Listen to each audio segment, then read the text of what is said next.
இந்திய மக்கள் அனைவருக்கும் என்னுடைய இரவு நேர வணக்கம்.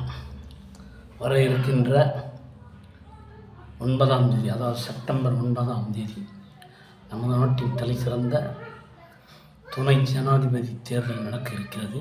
இதில் பிஜேபி கட்சியின் சார்பில் சிபி ராதாகிருஷ்ணன் அவர்களை நிறுத்தியுள்ளார்கள்.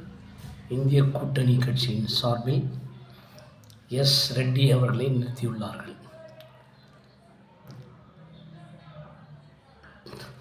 சிபி ராதாகிருஷ்ணன் அவர்கள் மூத்த அரசியல்வாதி என்பது எல்லாருக்கும் தெரியும். தற்போது மகாராஷ்டிராவினுடைய கவர்னராக இருந்து கொண்டிருக்கிறார்.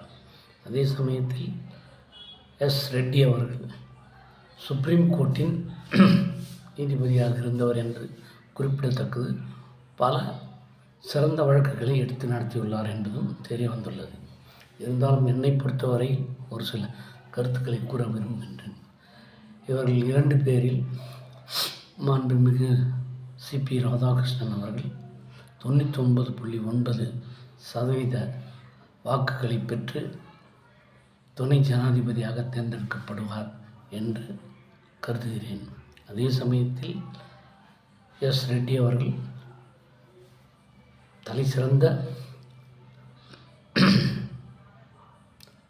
ஜட்ஜ், அதாவது நீதிபதியாக இருந்தவர். அவர் எடுப்பார். ஆனால் என்னை பொறுத்தவரையில் அவர் 1% வாக்குகளை பெற்றுத்தான் அவர் இந்த தேர்தலில் கண்டிப்பாக பின்னடைவு சந்திப்பார் என்பது என்னுடைய கருத்து, என் தனிப்பட்ட கருத்து.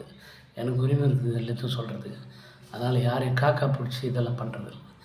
என்ன 542 இது எம்பி இருக்கிறாங்கன்றது எல்லாருக்கும் தெரியும். அது எவ்வளோ பேர் பிஜேபிக்கு உங்களுக்கு தெரியாதா? கிட்டத்தட்ட 300லேருந்து 370க்குள்ளே இருக்காங்க. அவங்க பெரும்பான்மை பெற்று ஆட்சி அமைச்சிருப்பாங்க. இந்த தடவை சின்ன விஷயத்தில் போச்சு, அது வேறு விஷயம். அதுவே 300க்கு மேலே வரப்போகுது. மற்றபடி மற்ற கட்சியிலேருந்தும் ஆதரவு என்ன கிடைக்குதுன்னு தெரியல. அதனால் கண்டிப்பாக 99.9% வாக்குகளை பெற்று அறுதி பெரும்பான்மை பெற்று ஜெயிப்பார்னு நாரிடம் சொல்கிறேன். என்னை பொறுத்த எல்லாருக்கும் தெரியும், அது வேறு விஷயம். 99.9ன்னு சொல்கிறேன் நான். 1% வாக்குகளை மட்டுமே எஸ் ரெட்டி வருவார் என்பதை கூறி 2 பேருக்கும் மனதார வாழ்த்தி வர இருக்கின்ற செப்டம்பர் 9ஆம் தேதியில் நிற்க கேட்டுக்கொள்கிறேன். வணக்கம்.